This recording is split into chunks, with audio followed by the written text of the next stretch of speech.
Hi friends, welcome to ಅನ್ನ ವಿಲಾಸಂ. ಇವತ್ತು onion paneer capsicum ಹಾಕಿ ನಾನೊಂದು ಗ್ರೇವಿ ಮಾಡ್ತಾಯಿದ್ದೀನಿ. ರೆಸ್ಟೋರೆಂಟ್ ಸ್ಟೈಲಲ್ಲಿ ಇರುವಂಥ ಇದೊಂದು ಪನ್ನೀರ್ ಗ್ರೇವಿ ಆಗಿದೆ.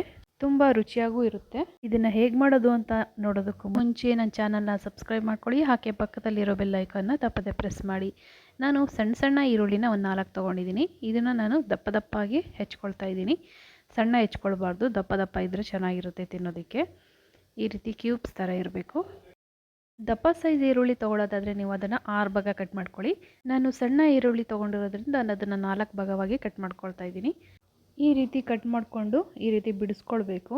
ಬಿಡಿ ಬಿಡಿ ಆದರೆ ಚೆನ್ನಾಗಿರುತ್ತೆ. ನಾನು ಮಾಡ್ತಿರೋ ಗ್ರೇವಿ ಕ್ವಾಂಟಿಟಿಗೆ ಸುಮಾರು ಒಂದು 4ರಿಂದ 5 ಜನ ತಿನ್ಬೋದು ಆರಾಮಾಗಿ.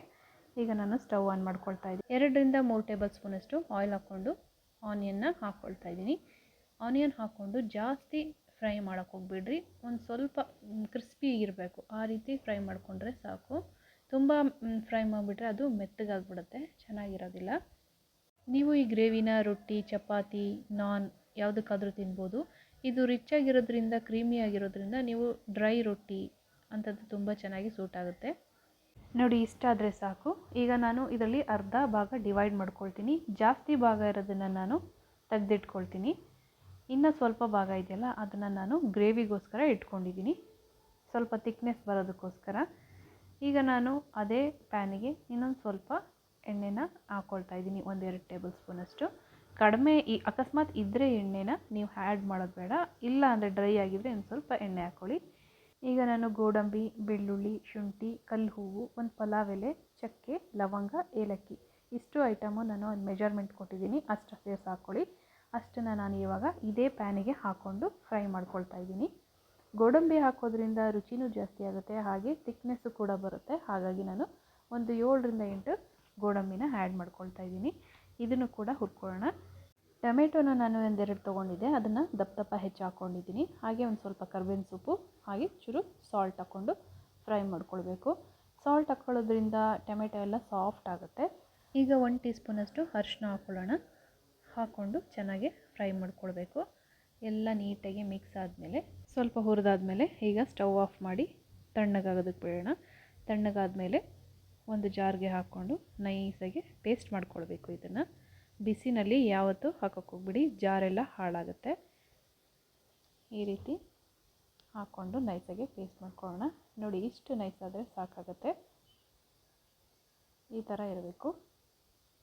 ಈಗ 1-2 ಟೇಬಲ್ ಸ್ಪೂನಷ್ಟು ಆಯಿಲ್ ಹಾಕ್ಕೊಂಡು ಅರ್ಧ ಟೀ ಸ್ಪೂನಷ್ಟು ಜೀರಿಗೆ, ಚಿಲ್ಲಿ ಪೌಡರು ಹಾಗೆ ಧನಿಯಾ ಪೌಡರು.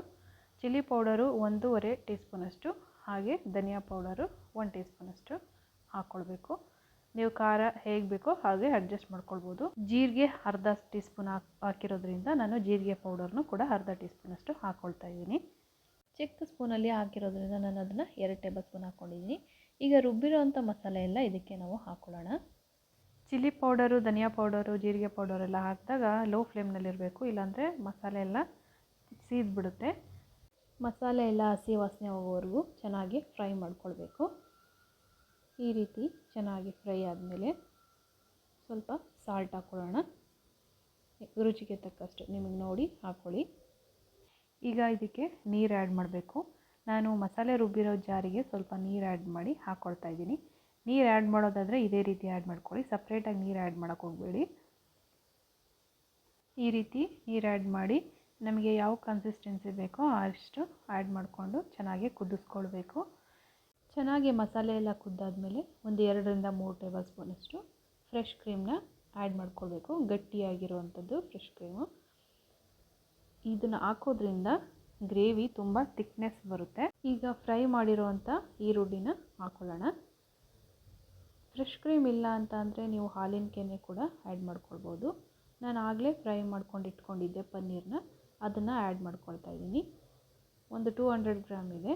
ಇದು ಬರೀ ಆನಿಯನ್ ಗ್ರೇವಿನೇ ಮಾಡ್ತಾರೆ, ಇಷ್ಟೇ ಬರೀ ಆನಿಯನ್ ಹಾಕಿ. ನಾನು ಪನ್ನೀರ್ ಕೂಡ ಆ್ಯಡ್ ಮಾಡ್ತಾಯಿದ್ದೀನಿ. ಹಾಗೆ ನಾನು ಕ್ಯಾಪ್ಸಿಕಮ್ ಕೂಡ ನಾನು ಆಯಿಲಲ್ಲಿ ಚೂರು ಫ್ರೈ ಮಾಡ್ಕೊಂಡಿದ್ದೆ, ಚೆನ್ನಾಗಿರುತ್ತೆ ರುಚಿಗೆ ಅಂತ, ಅದನ್ನು ಕೂಡ ಹಾಕ್ತಾಯಿದ್ದೀನಿ. ಈ ರೀತಿ ಸುಮ್ಮನೆ ಎಣ್ಣೆ ಹಾಕ್ಕೊಂಡು ಜಸ್ಟ್ ಕ್ರಿಸ್ಪಿಯಾಗಿ ಫ್ರೈ ಮಾಡ್ಕೊಳ್ಬೇಕಷ್ಟೇ, ನಾನು ಇನ್ನೇನು ಆ್ಯಡ್ ಮಾಡಿಲ್ಲ. ಹಾಕ್ಕೊಂಡು ಇದನ್ನು ಮಿಕ್ಸ್ ಮಾಡ್ಕೊಳ್ಳೋಣ.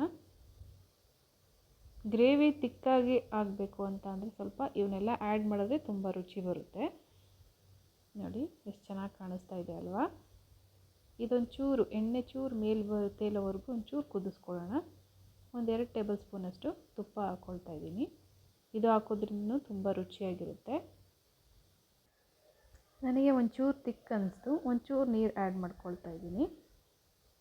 ನೀರನ್ನು ನೋಡಿ ಅಡ್ಜಸ್ಟ್ ಮಾಡಿ ಹಾಕಿ, ಇಲ್ಲಾಂದರೆ ತುಂಬ ಗಟ್ಟಿಯಾದ್ರೂ ಚೆನ್ನಾಗಿರೋದಿಲ್ಲ.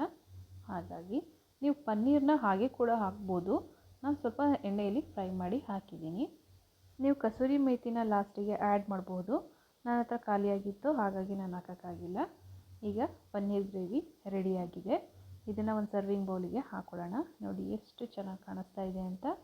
ಈಸಿಯಾಗಿ ಮನೇಲೇ ಇರುವಂಥದ್ದು, ಎಲ್ಲ ಸಾಮಾನಿಂದ ಮಾಡುವಂಥದ್ದು ಗ್ರೇವಿ. ರೆಸ್ಟೋರೆಂಟ್ ಸ್ಟೈಲಲ್ಲೇ ಅದೇ ರುಚಿ ಬರುವಂಥ ಒಂದು ಗ್ರೇವಿಯಾಗಿದೆ ಇದು. ಗೋಡಂಬಿ, ಫ್ರೆಶ್ ಕ್ರೀಮ್ ಹಾಕಿರೋದ್ರಿಂದ ಒಳ್ಳೆ ಟೇಸ್ಟ್ ಕೂಡ ಇರುತ್ತೆ ಇದು ರೋಟಿ, ನಾನ್, ಚಪಾತಿಗೆಲ್ಲ ತುಂಬ ಒಳ್ಳೆ ಕಾಂಬಿನೇಷನ್ ಅಂತಲೇ ಹೇಳ್ಬೋದು. ಮಕ್ಕಳಿಂದ ಹಿಡಿದು ದೊಡ್ಡೋರ್ವರೆಗೂ ಇಷ್ಟ ಆಗುವಂಥ ಒಂದು ಒಳ್ಳೆಯ ರೆಸಿಪಿ. ನೀವು ಕೂಡ ಈ ರೆಸಿಪಿನ ಮನೇಲಿ ಟ್ರೈ ಮಾಡಿ ಹೇಗೆ ಬಂತು ಅಂತ ಕಮೆಂಟ್ ಮೂಲಕ ತಿಳಿಸೋದನ್ನು ಮಾತ್ರ ಮರಿಬೇಡಿ. ಹೀಗೆ ನನ್ನ ಚಾನಲ್ನ ಸಪೋರ್ಟ್ ಮಾಡ್ತಾಯಿರಿ. ಇನ್ನೂ ಹೊಸ ರೆಸಿಪಿಗಳಿಗಾಗಿ ನನ್ನ ಚಾನಲ್ನ ಸಬ್ಸ್ಕ್ರೈಬ್ ಮಾಡ್ಕೊಳ್ಳಿ. ನನ್ನ ಮುಂದಿನ ರೆಸಿಪಿಯಲ್ಲಿ ನಾನು ಸಿಗ್ತೀನಿ. ಅಲ್ಲಿವರೆಗೂ ಥ್ಯಾಂಕ್ ಯು ಫಾರ್ ವಾಚಿಂಗ್.